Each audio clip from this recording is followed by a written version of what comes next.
Mr. Duffy, good seeing you again last night, mate. I think this video will really help you actually in terms of practicing the right thing. And a couple of really clear points on here that we need to keep working on.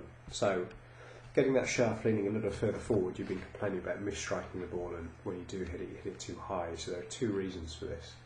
Of course, you're adding loft through impact when you do strike it well, and of course, naturally, the shaft leaning backwards just loses the strike altogether.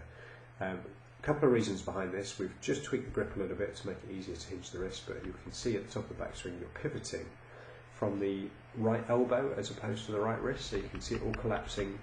Left arm starts bending. Two things are happening. The club's being brought into closer to you, which is a nightmare in terms of trying to re-establish that distance in the downswing.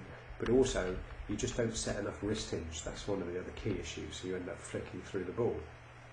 But if we just have a look, I actually thought you were getting on pretty well with it during the lesson. You were starting to get this feeling of getting the hands to the ball first and forward leaning your shaft a little bit more, but this was the key point. You can start to see here, well, very, very clearly, the club head is way in front of the plane line, and that is just absolute disaster, because the only thing you're going to hit from there is the hosel. So it can go straight right, it can go straight left, depending on which part of the hosel you're hitting. So what I need you to do is keep the backswing short and wide, preferably swinging just right hand only, particularly on your practice swings, right hand only, trying to get the pivot through the wrist, not the elbow.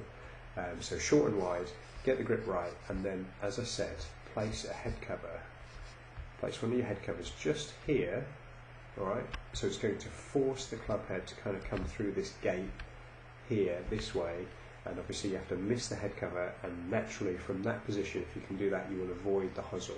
So you're getting the feeling of the forward lean, okay, but we just need the club head to be working a little bit more from the inside, and that will improve the strike immensely. As long as you've got that forward lean and you're hitting from underneath the plane line, and of course, as I said, we've got the width and the top of the backswing, then we're laughing. We'll get you back playing good golf almost immediately. So have a good work on that head cover. Keep it there. Make sure you're not placing it too far away, and things will be looking up, as I said, pretty quickly.